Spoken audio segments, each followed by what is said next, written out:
nasi goreng Makassar warna merah.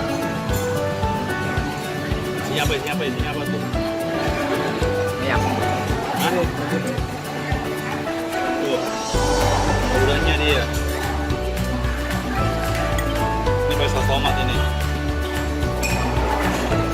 Tomat yang pakainya. Makanya biasanya pakai jeruk. Itu jeruknya tuh. Cabenya ini juga tomat ini.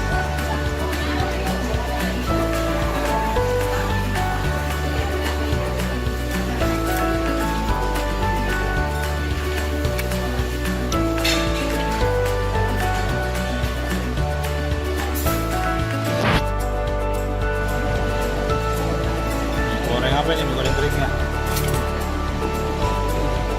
Pakai daging apa nih?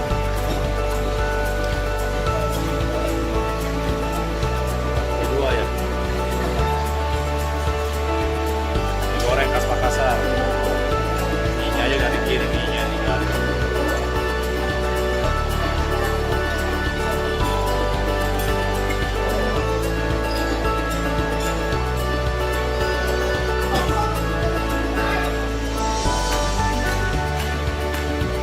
Minyak sayur. Nah, ini.